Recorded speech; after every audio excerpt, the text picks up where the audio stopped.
Curvar as nossas cabeças.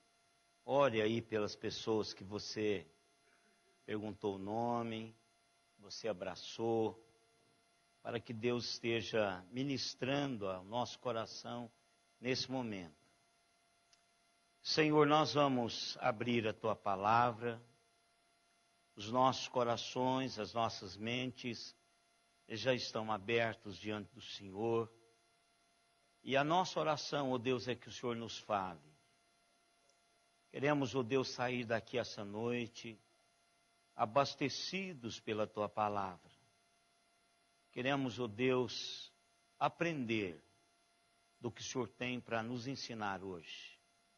Queremos nos colocar diante do Senhor, no controle do Teu Espírito Santo, para que a Tua mensagem seja uma mensagem que vai ficar no nosso coração e vai produzir resultados na nossa vida. Que o Senhor nos abençoe de uma maneira muito especial, desde o momento da leitura da Tua palavra. Porque o Senhor prometeu abençoar a Tua palavra e que ela não sairia da Tua boca em vão. E ela não voltaria para o Senhor sem que primeiro fizesse aquilo que está no Teu coração.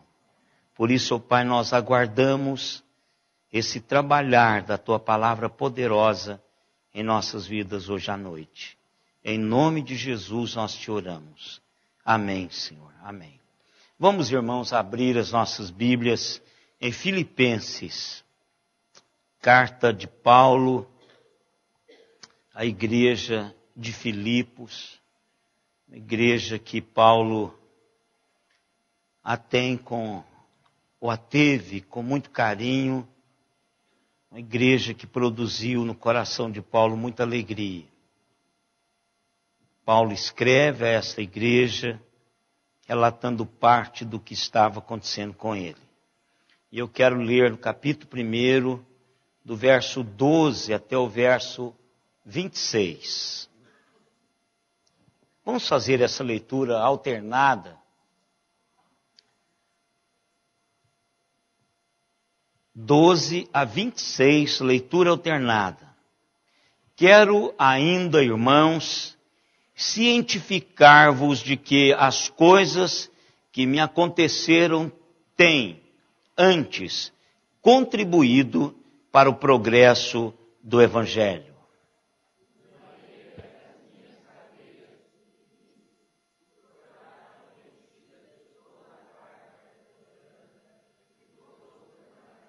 E a maioria dos irmãos, estimulados no Senhor por minhas algemas, ousam falar com mais desassombro a palavra de Deus.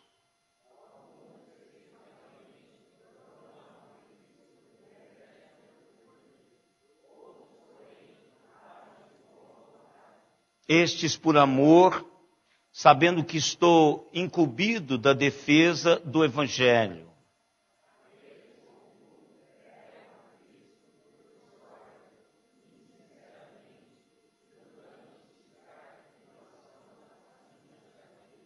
Todavia, que importa? Uma vez que Cristo, de qualquer modo, está sendo pregado, quer por pretexto, quer por verdade. Também com isto me regozijo. Sim, sempre me regozijarei.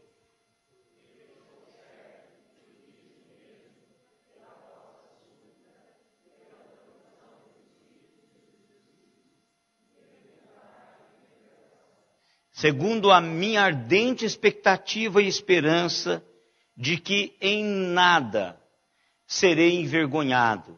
Antes, com toda ousadia, como sempre, também agora, será Cristo engrandecido no meu corpo, quer pela vida, quer pela morte.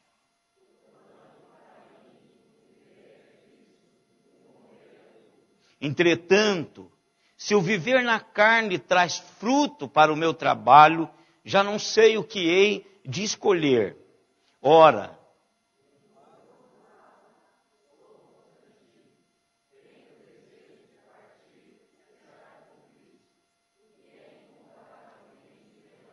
mas por vossa causa é mais necessário permanecer na carne.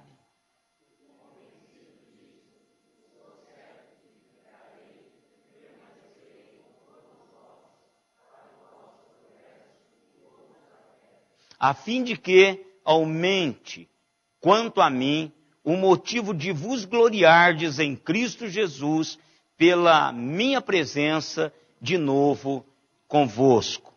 Que Deus nos abençoe através da sua palavra já abençoada. Eu não sei se você já ouviu a história do fazendeiro que estava desanimado com a sua fazenda. A aplicabilidade dessa história cabe a qualquer um de nós, desanimado com a casa, com o carro, com a cidade, com o trabalho. Não importa o que você está desanimado, de que você está desanimado. Mas esse fazendeiro decidiu vender a fazenda e mudar para um outro lugar, comprar uma outra coisa, porque ele estava deveras muito desanimado. Então ele contratou um corretor de imóvel que avaliasse a fazenda e preparasse um anúncio para que esse anúncio fosse publicado em um classificado para vender a fazenda. Mas antes de colocá-lo em publicação, o corretor resolveu chamar o fazendeiro e ler para ele o anúncio. Então ele queria a aprovação do fazendeiro com relação ao anúncio da fazenda. E o anúncio dizia mais ou menos assim, sobre a fazenda que estava à venda. Que a fazenda tinha uma boa localização, uma casa bem conservada, celeiros resistentes, pastos verdejantes, um belo lago, solo fértil e uma bela vista. O fazendeiro ouviu atentamente e então disse ao corretor: leia isso de novo. E lentamente. Assim o corretor de imóvel leu para ele novamente. E por fim o fazendeiro disse assim: não publique esse anúncio. Eu mudei de ideia. Eu sempre quis um lugar como este. E eu não vou vender mais este lugar. O princípio é: como olhamos para algo pode fazer um mundo de diferença na forma como nos comportamos. Como olhamos para algo pode fazer um mundo de diferenças na forma como nos comportamos. Alguém diz que um barco à vela navega para o leste e outro para o oeste, com os mesmos ventos que sopram. O conjunto de velas, não o vento que sopra, determina a rota que eles seguem.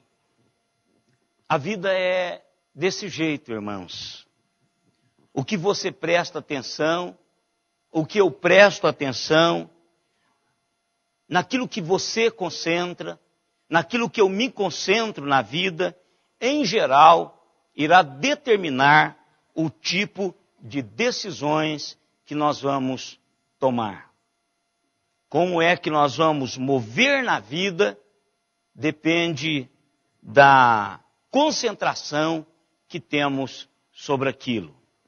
Paulo, continuando a carta de Filipenses, no capítulo 4, verso 8, ele diz assim: finalmente, irmãos, tudo o que é verdadeiro, tudo o que é nobre, tudo o que é justo, tudo o que é puro, tudo o que é amável, tudo o que é admirável, se houver algo de excelente ou digno de louvor, pense sobre estas coisas.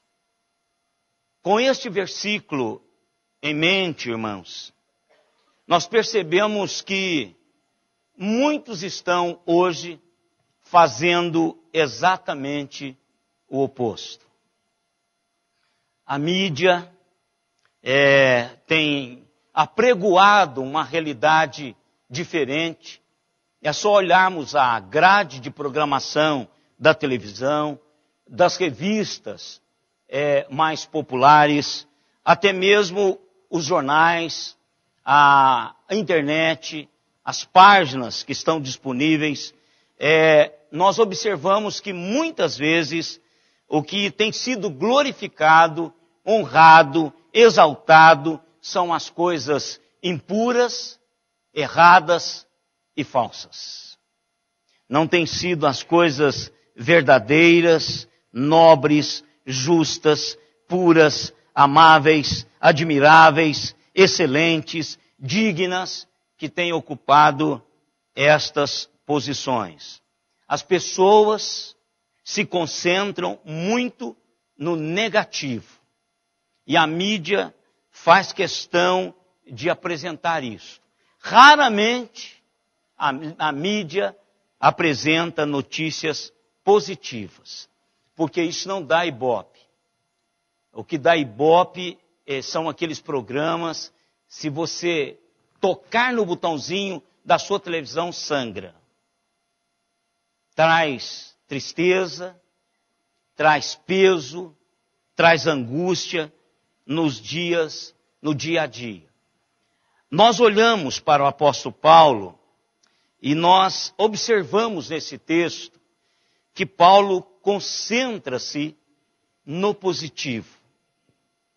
Paulo olha para a realidade da sua vida, não diminui em nada, mas ele consegue perceber as realidades positivas no seu caminhar diário.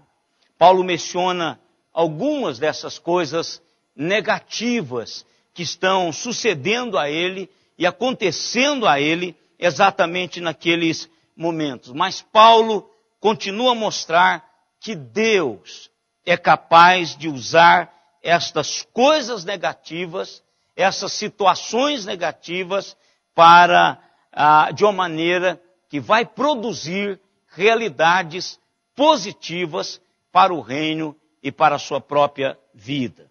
E eu quero, irmãos, conversar com os irmãos sobre 3 realidades que nos atropelam às vezes e nós damos guarida no nosso coração e nós não conseguimos ver aquilo que Deus pode fazer através dessas realidades. E a primeira delas são as circunstâncias. Como nós somos, às vezes, irmãos, guiados pelas circunstâncias. Alguém diz assim, fulano está assim porque lá na empresa. Ou talvez você chega na empresa como chefe, aí diz, ele não deu bem hoje, ele não está bem em casa, com a esposa, com os filhos. Então, por isso que ele está agindo assim. Você não fecha um negócio, você chega em casa azedo, e a mulher já sabe que você está azedo, porque aquele negócio não deu certo. Então, as circunstâncias desagradáveis, aquelas que você não esperava, que chegou. Então, Paulo começa a falar das circunstâncias desagradáveis. Ele diz que ele quer dizer para os irmãos, ele quer colocar, cientificar os irmãos o que estava acontecendo com ele, que realmente aquilo que estava acontecendo com ele tinha algo de positivo. Havia o progresso do Evangelho. Paulo tirou o seu foco do negativo. Estava doendo, estava entristecendo-o, estava enfraquecendo-o, mas ele diz assim, tudo isso está cooperando para o progresso do Evangelho. Às vezes, eu fico pensando assim, lendo esse texto, eu fiquei pensando assim, nós dizemos que temos problemas, nós achamos que temos problemas. E eu coloquei aqui alguma coisa para você colocar na sua listinha aí. Se você acha que tem problemas, como está a sua lista de problemas comparada com o apóstolo Paulo? Quantas vezes você foi náufrago? Quantas vezes na sua vida você ficou ao léu, você ficou à deriva, você ficou sem norte? Quantas vezes? Quantas vezes você foi espancado a ponto de morrer? Quantas vezes? Por amor ao Evangelho, por amor à sua fé, por amor à sua convicção em Deus. Quantas vezes você foi espancado a ponto de morrer? Ou quantas vezes você ficou encarcerado? Ou melhor, acorrentado 24 horas por dia a um soldado, por amor à sua fé. Quantas vezes? No entanto, Paulo diz assim, lembro-me de todas essas provações e vejo que todas elas têm contribuído para o progresso do Evangelho. Tem contribuído para que o Evangelho avançasse. O que é interessante, irmãos, que essa palavra grega, traduzida para progresso, que também pode ser traduzida por avanço, aqui no verso 12, tem uma história interessante. Essa palavra, originalmente, era usada para os batedores que iam adiante do exército, abrindo caminho através da vegetação para que o exército pudesse marchar à frente sem obstáculo. Paulo está dizendo que a vida dele, todas as circunstâncias da sua vida estava acontecendo para abrir caminhos para que o Evangelho fosse pregado com eficácia. Paulo está pensando que ocupando a sua mente, que aquele momento era um momento muito especial na sua vida, porque aquele momento estava abrindo o caminho para o avanço do Evangelho. E no verso 13, irmãos, ele traz como resultado evidente de que aquele momento era um momento muito especial, de maneira que as minhas cadeias em Cristo se tornaram conhecidas de toda a guarda pretoriana e de todos os demais que estavam com ele na prisão. O que é interessante, irmãos, é que durante 24 horas por dia, de 6 em 6 horas, era trocado o guarda que ficava acorrentado a Paulo para vigiá-lo, para não deixá-lo fugir.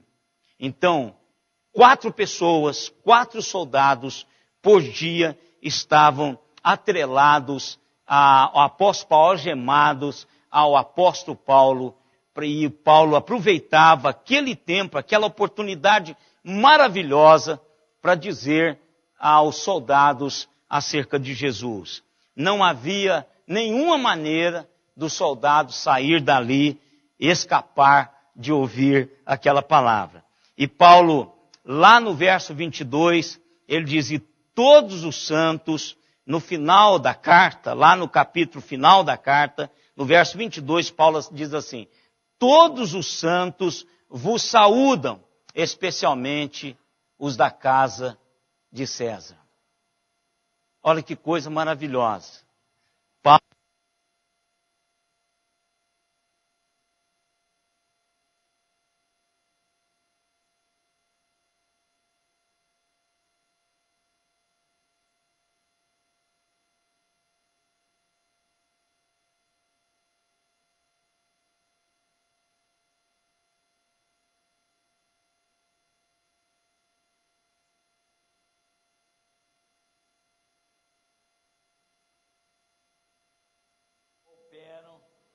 para som, para o progresso do Evangelho. Agora eu gostaria que trocasse aqui, porque eu não vou conseguir ficar aqui. Então, irmãos, tudo aquilo estava acontecendo, todos aqueles soldados da guarda pretoriana se converteram a Jesus, porque Paulo estava preso. Deu parar para pensar nisso? Toda aquela realidade, todos aqueles resultados estavam acontecendo porque Paulo estava preso. Mas lá no verso 14, irmãos, Paulo fala algo também fascinante. Ele diz assim: e a maioria dos irmãos, estimulados no Senhor por minhas algemas, ousam falar com mais desassombro a palavra de Deus. Ousam falar com mais desassombro a palavra de Deus. Ou seja, o que Paulo está dizendo é: por causa das minhas dificuldades, por causa das coisas que acontecem comigo, os outros cristãos têm sido incentivados.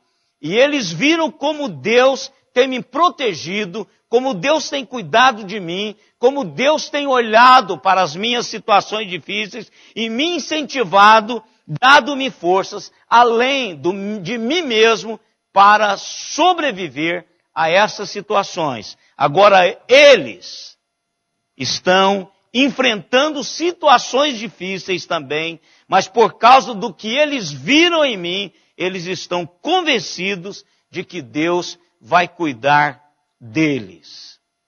E aquilo que o Fernando diz hoje de manhã, às vezes nós temos medo das consequências quando nós vivemos a realidade de Deus com ousadia. Às vezes nós temos medo de Deus abandonar-nos quando nós estivermos em dificuldades. O reverendo Bob Benson, ele escreveu um livro chamado Vejo em Casa. Fala da ação de Deus no dia a dia. E ele conta a história de um amigo seu que teve um ataque cardíaco grave e quase morreu. Mas ele estava já a caminho da recuperação e Bob foi visitá-lo, o pastor Bob foi visitá-lo, e aí travaram-se um diálogo. E o pastor chegou e começou a perguntar assim: ô Bill, como você se sente sobre o seu ataque cardíaco? Bill respondeu: eu odeio isso. Ele quase me matou. Bob perguntou de novo: você gostaria de ter mais um? Ele diz: Deus me livre e guarde. Eu não sei se ele bateu na madeira, mas ele disse que Deus o guardasse de uma experiência semelhante àquela novamente. Você recomendaria isso a outra pessoa? Bill respondeu: absolutamente que não. Bob continuou: Bill, agora que você está se sentindo melhor, você valoriza a sua vida mais do que você a valorizava antes? Ele diz: é claro que sim.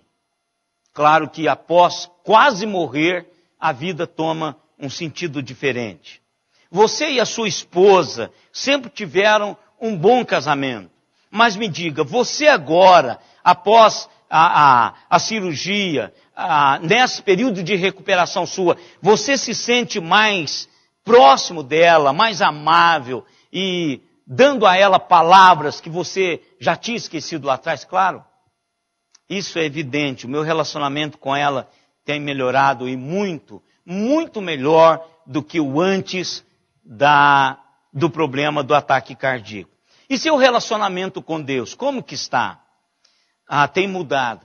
Meu relacionamento com Deus tem mudado muito desde o momento em que eu tive o ataque cardíaco. Eu voltei-me mais para o Senhor, porque eu estive bem perto de encontrar com Ele e senti que faltava algumas coisas. Eu me sinto muito mais perto de Deus agora, muito mais agora do que antes do meu problema cardíaco.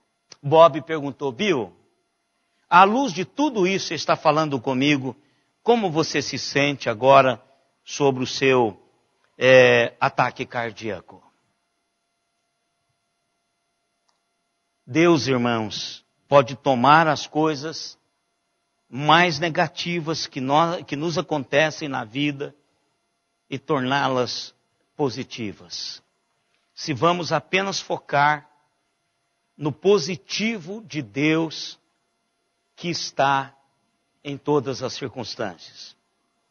Então, eu gostaria de fazer algumas perguntas. A que você está acorrentado essa noite? Você está acorrentado a um corpo imperfeito? Você está acorrentado a um problema de saúde, a um declínio de saúde? Você está acorrentado a um trabalho que não tem futuro? Você está acorrentado à solidão, à tristeza, ao desespero, ao desassossego, à falta de motivação? Mas eu quero lhe perguntar outra coisa. Como Deus pode usar isso a que você está acorrentado para o progresso e o testemunho da ação de Deus na sua vida? Como Deus quer usar isso que você está acorrentado para o progresso do Evangelho e para o testemunho do que Deus quer fazer e pode fazer e fará na sua vida? Este é o foco. Porque se você focar nas algemas, você vai deixar de amar a Jesus. Samuelzinho morreu, irmãos. Aquele menininho do transplante. Lá da cidade do meu irmão. Eu disse para Simone que eu não conhecia o Samuelzinho. Mas como o meu irmão foi com o avô dele e dormiram aqui em casa, levando o carro para os pais em São Paulo, pelo meu irmão, por transmissão, eu me apeguei a Samuelzinho e estava orando por ele todos os dias. Inclusive na quinta-feira de manhã, eu orei por ele no primeiro momento, porque a minha cunhada havia ligado na segunda-feira, dizendo que ele estava muito mal. Ele morreu. Agora, o foco que o pai vai dar a essa situação vai definir a vida desse pai que servia o Senhor e que o Samuelzinho também servia o Senhor. Como os pais vão olhar para isso? Samuelzinho era filho único. O pai já está acima dos 50. Ele tinha 10 anos. O Samuelzinho tinha 2 karts, o do pai e o dele, eles corriam juntos. Tudo que o Samuelzinho tinha, ele tinha em dobro, porque o pai o acompanhava. Imagine vocês um cara crente no Senhor Jesus, com as igrejas orando por toda parte, pelo Samuel. Acontece aquele sorteio do coração, que eu contei para os irmãos. Samuelzinho é contemplado com aquele coração, mas o corpinho de Samuelzinho rejeitou aquele coração. Imagine se o pai focar nessa circunstância, ele vai deixar de ir à igreja. Ele vai dizer: porque Deus deixou meu filho morrer. Meu filho era crente, eu sou dizimista. Eu participo do culto. Agora, o que eles precisam e que nós precisamos em todas as circunstâncias, é olhar, é prestar atenção no positivo de Deus que está lá nas circunstâncias, mesmo que elas sejam circunstâncias desagradáveis. Paulo olha para tudo isso e diz assim: este é o momento de Deus na minha vida. Eu vou fazer desse negócio um momento espetacular para o avanço de Deus e o testemunho de Deus na minha vida.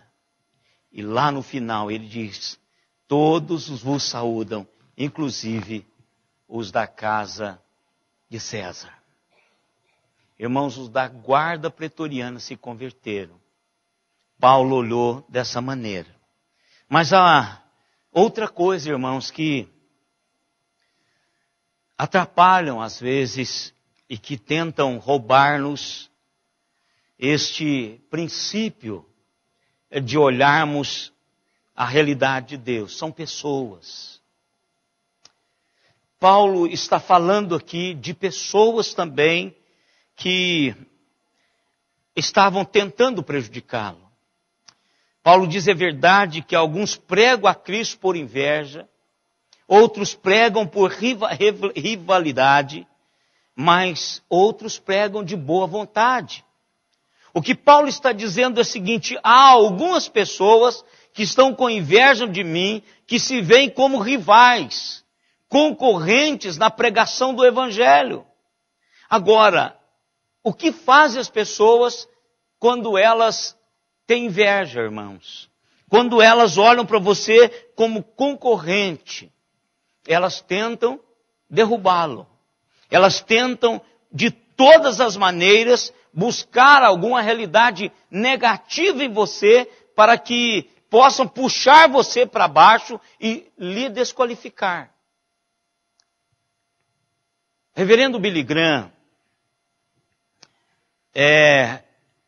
eu já disse isso aqui para os irmãos, de tamanha credibilidade, de uma reputação impecável, que em 1988 eu fui participar de um congresso em Los Angeles, promovido pelo reverendo, ao ministério Billy Graham.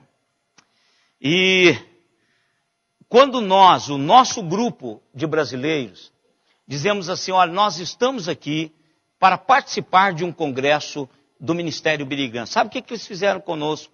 Tiraram-nos da fila comum e colocaram-nos junto com os japoneses. Uma fila especial. E lá nós passamos com leveza, todos nós, brasileiros, que estávamos lá para participarmos do congresso de evangelização para a América Latina, promovido pelo projeto Billy Graham, recebemos 6 meses de visto no passaporte. Nós iríamos ficar 21 dias.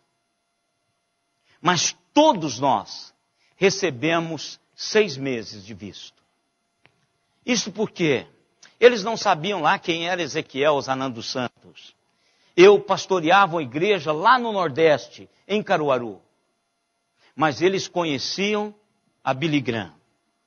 Mas, irmãos, Billy Graham sofreu várias investidas de tabloides tentando achar algo que o desqualificasse.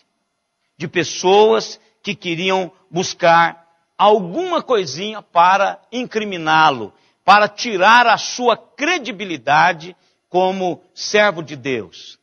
Billy Graham tinha pessoas que, quando ele alugava uma determinada parte do hotel, pessoas da sua confiança iam na frente das pessoas do ministério e examinavam todos os quartos. Nenhum obreiro, ninguém da equipe Billy Graham entrava naquele lugar sem que primeiro essas pessoas examinassem, para ver se tinha droga, para ver se tinha revistas pornográficas, para ver se tinham filmes alugados pornográficos, para ver se tinham mulheres plantadas nesses quartos. Ele zelava, porque quando você tem alguém no mesmo nível de ministério que se acha seu rival, pessoas que pregam achando que você é rival dele, então tem que tomar cuidado. Mas apesar de toda a precaução, durante uma cruzada de Billy Graham em Paris, na França, uma manchete de jornal publicou que Billy Graham passou a noite com a mulher que não era a sua esposa. E eles alegaram que o registro do hotel mostrava que a mulher havia sido registrada e que passou a noite com ele em seu quarto de hotel. E eles ainda colocaram o nome da mulher, que é Beverly Shea. Só, irmãos, que Billy Graham tinha um solista e era muito seu amigo. E ele chamava George Beverly Shea. Então, mais uma vez, eles tentaram desmoralizar Billy Graham, mas não conseguiram. E o que Paulo está fazendo aqui, irmãos, é dizendo que mesmo que tenham estas pessoas que ficam no seu pé, tentando fazer alguma coisa, achar alguma coisa para lhe prejudicar, porque acha você como um concorrente, no verso 18, Paulo traz um dos versos mais incríveis da palavra de Deus e de um homem que consegue perceber, não deixar que as pessoas roubem-lhe o propósito, roubem-lhe a ótica do que ele pode perceber com relação a tudo que está acontecendo à sua volta. Ele diz, mas o que importa? O que importa? Uma vez que Cristo, de qualquer modo, está sendo pregado, quer por pretexto, quer por verdade, também com isto regozijo, sim, sempre me alegrarei. A única coisa que me importa, diz Paulo, é que o Evangelho seja pregado. Irmãos, quantas vezes nós também fazemos isso? Pessoas que batizam com muita água, pessoas que falam mais animado, que oram mais animado, e às vezes a gente começa a querer trazer as pessoas como inimigos, como rivais, como concorrentes. Nós fazemos muito isso, mas Paulo consegue ver o positivo de Deus até nisso. Não importa. O que importa de verdade é que o Evangelho de Deus seja pregado. O que importa são pessoas sendo batizadas, irmãos. Muita água, água despejada, água aspergida. O que importa? Não importa, irmãos. O que importa é o Evangelho de Deus sendo pregado. Por último, irmãos, futuro. Como que tira, irmãos, o nosso foco futuro? Como que o foco das nossas vidas, às vezes, é deturpado com relação ao futuro. Nós sofremos antecipadamente. Nós programamos tanto o futuro e corremos tanto atrás dele que nós não desfrutamos do presente glorioso que Deus tem nos dado, que chama presente. Paulo estava num futuro incerto, irmãos.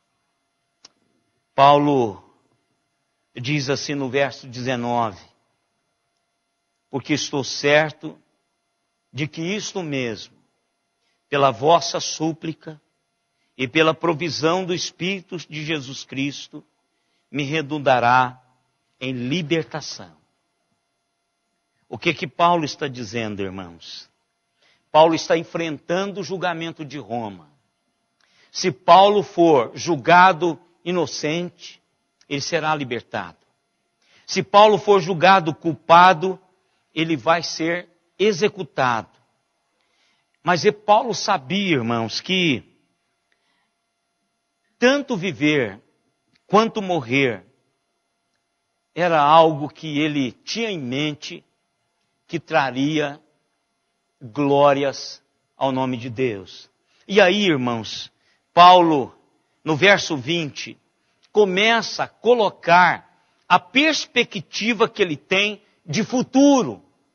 Como é que ele olha para esse futuro incerto, quando eu e vocês olhamos para esse momento da vida de Paulo, ele diz assim, segundo a minha ardente expectativa e esperança de que em nada serei envergonhado, antes, com toda a ousadia, como sempre também agora, será Cristo engrandecido no meu corpo, quer pela vida, quer pela morte.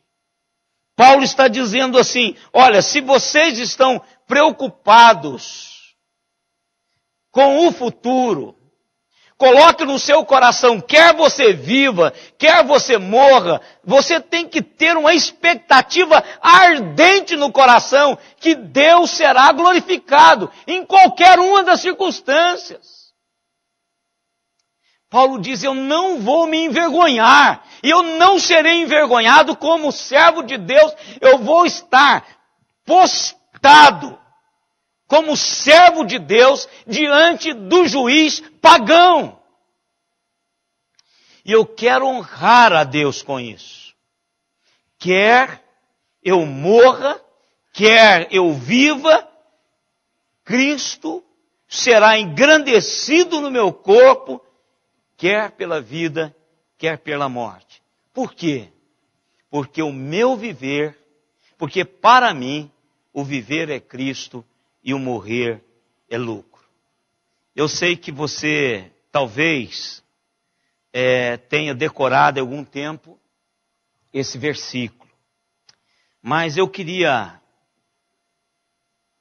saber de você, se fosse você escrevendo esse versículo, e sinceramente descrevendo os seus sentimentos priorizados na sua vida hoje, como é que você diria? Para mim, o viver é o dinheiro e morrer é deixá-lo para trás. Para mim, o viver é família e morrer é deixá-los sozinhos. Para mim, o viver é prazer e morrer é perder toda essa diversão da vida. Para mim, o viver é fama, holofotes, e morrer é ser rapidamente esquecido. Para mim, o viver é poder e influência, e morrer é tornar-me insignificante. A Bíblia viva traduz esse versículo da seguinte maneira: para mim, viver significa oportunidades para Cristo, e morrer, isto é melhor. Paulo, irmãos, no verso 22 ao verso 24, Paulo diz assim: entretanto, se o viver na carne traz fruto para o meu trabalho, já não sei o que hei de escolher. Ora, de um lado, estou constrangido, tendo o desejo de partir e estar com Cristo, o que é incomparavelmente melhor. Mas por vossa causa é mais necessário permanecer na carne. Irmãos, Paulo está dizendo assim: foque o seu futuro da seguinte maneira: vivendo ou morrendo. eu quero glorificar o Senhor. Esta é a minha ardente expectativa. Quantas pessoas, irmãos, estão perturbadas com a possibilidade de morrerem num tempo próximo. E alguns até chantageiam dizendo assim, talvez esse seja o último Natal que a gente passa junto. Claro que vocês não ouviram isso aí. Claro, vocês não ouviram isso. Foi só o pastor de vocês que ouviu isso. Isso é chantagem. Isso perde o foco do futuro. Paulo não sabia. O que Paulo está dizendo é o seguinte, gente, para mim, o viver é Cristo. Se ficar aqui, é fantástico ficar aqui. Mas se eu for para estar com Cristo, isso é fantástico. Sabe, entre as duas opções, eu fico até em dúvida. Qual escolher? Viver ou morrer? Irmãos, esse homem não tinha problema com o futuro. Porque ele tinha um foco certo. O pastor Lee Carter Maynard viveu durante 90 anos da sua vida. Aliás, viveu durante 90 anos. Seu leito de morte, reuniu-se a família, alguns amigos achegados e alguns irmãos da igreja. Eles viram a sua angústia, a sua dor de morte.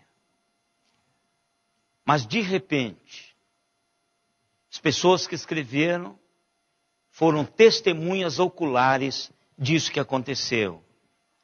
Surgiu no seu rosto um olhar de paz e um sorriso radiante. Seus olhos se abriram e ele levantou as mãos e disse, eu vejo. Vocês estão vendo? É tão lindo. E morreu. Por isso que Paulo podia dizer, para mim, o viver é Cristo e o morrer é lucro. Para terminar, irmãos, eu quero contar uma história que o pastor Kennedy contou sobre uma criança de 8 anos. Seu nome é Frank. O Frank marcou com seu pai para pescar no sábado. E os pescadores que estão aqui, de 60 e de 6, sabe o quanto que a noite que antecede o dia de ir para a pesca demora a passar. O quanto que se levanta de madrugada o pescador que vai pescar. E claro, esse menininho estava na escola, Dom Pedro Erge da vida, não é? Então, esse menininho estava ansioso para que o sábado amanhecesse e que na sexta-feira a sua tralha já estava toda pronta e ele também pronto para a pescaria. Mas no sábado, bem cedinho, quando ele acordou, ele descobriu que caía uma chuva torrencial e que eles não podiam pescar. Então Franklin resmungou, reclamou toda a manhã com relação à chuva. Chutou a mobília, chutou o gato, chutou o cachorro, chutou a bicicleta, chutou tudo. E dizia, resmungando, por que está chovendo exatamente hoje? Tantos dias para chover, e por que chove exatamente hoje?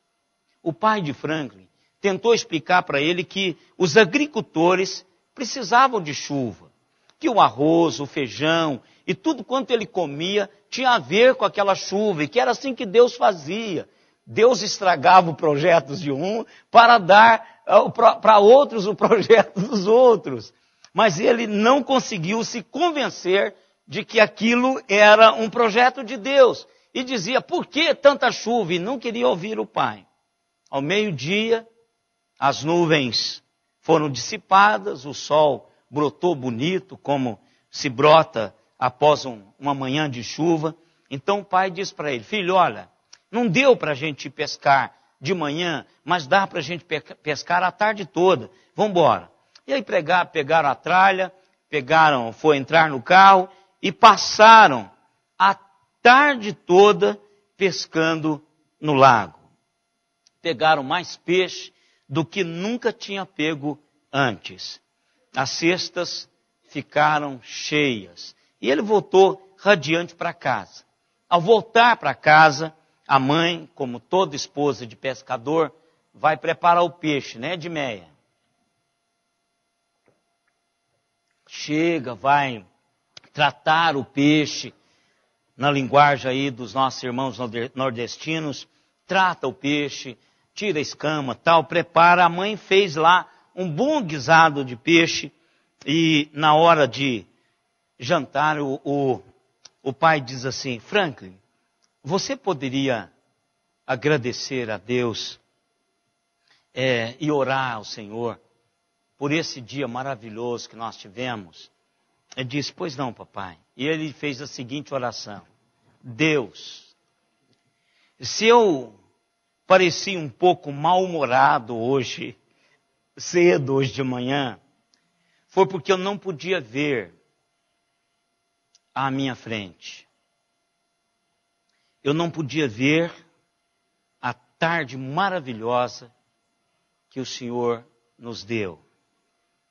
Irmãos, eu creio que esse é o seu e esse é o meu problema. Estamos tão envolvidos nas circunstâncias, com as pessoas, com em ajeitar o nosso futuro, com as coisas que estão à nossa volta, com N perfis, que nós simplesmente não podemos ver à frente.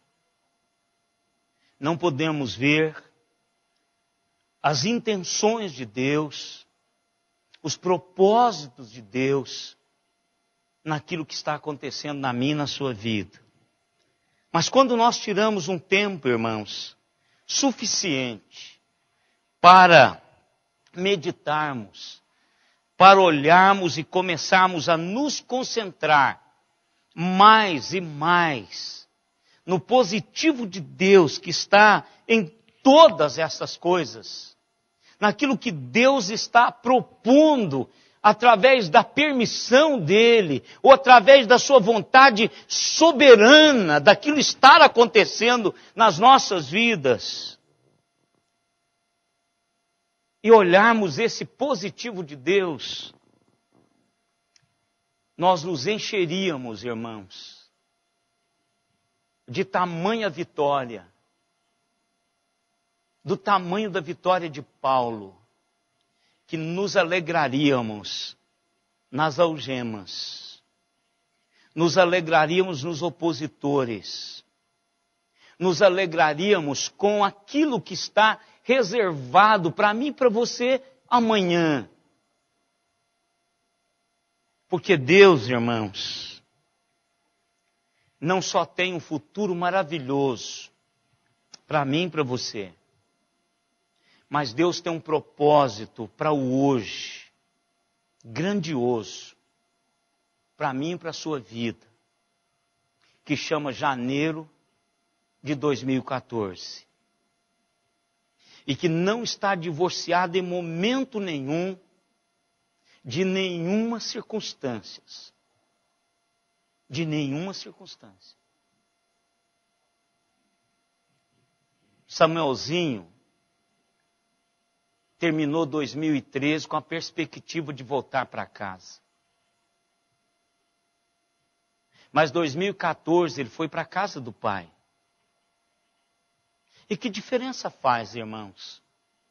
Morrer aos 10 e aos 100. O que importa é estar com o Senhor. É assim que precisamos ver.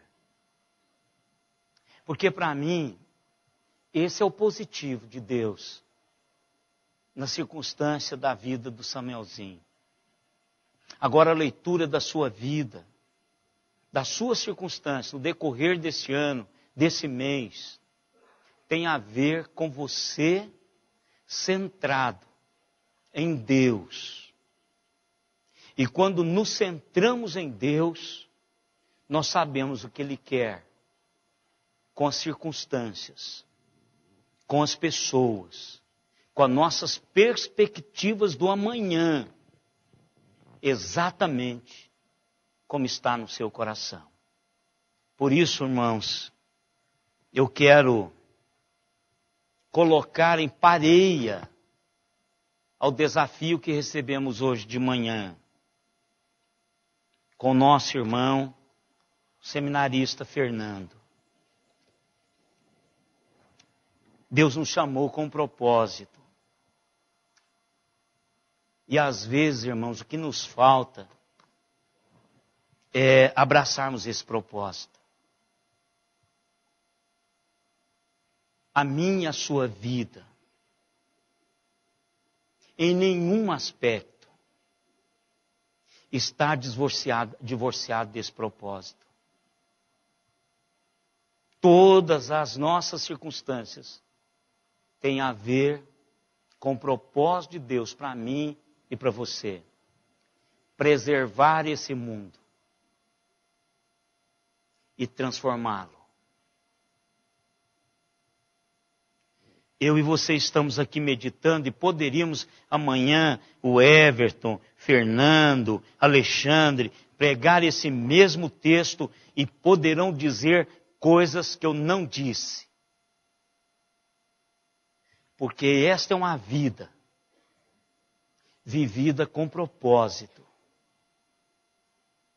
Não olhando para aquilo que estava acontecendo com ele, divorciado daquilo que Deus tinha planejado para a vida dele. Pense nisso. Pense nisso. De todo o seu coração. Faz o seguinte. Manda o corretor ler de novo aquilo que você está querendo desistir. Talvez o grande sonho da sua vida é exatamente o que você já tem. E você está querendo cair fora. Só porque tem uma circunstância que você acha que não vai corroborar para o propósito inicial. Talvez tenha algumas pessoas, irmãos, nada mais nesse mundo é capaz de desfocar-nos do que pessoas.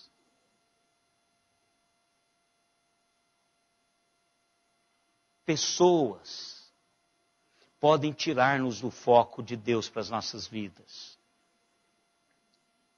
Mas apesar e com as pessoas, Deus pode fazer-nos perceber para onde é que Ele quer nos levar. E aí, o que importa é que Ele seja engrandecido e que o mundo se preserve. E que aquelas pessoas com quem eu estiver sejam transformadas pelo poder de Jesus, mediante a ação do Espírito de Deus. Eu quero cantar com os irmãos mais um hino que o pastor perdeu toda a sua família. Toda a sua família. E quando ele perdeu a sua família, ele compôs esse hino. E esse hino tem mais uma estrofe. É o hino de número 108. Este pastor, à semelhança de Paulo, ensina-nos o divino propósito da nossa vocação. 108. Vamos colocar em pé e vamos cantar esse hino.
O que importa então? Ser feliz com Jesus, o meu Senhor. E eu tenho certeza que no coração desse pastor surgiu aquelas palavras de Jó: bendito seja o Senhor. Ele deu, Ele levou. Então, queridos, qualquer que for o seu enfrentamento, há sempre algo positivo de Deus por trás de tudo isso.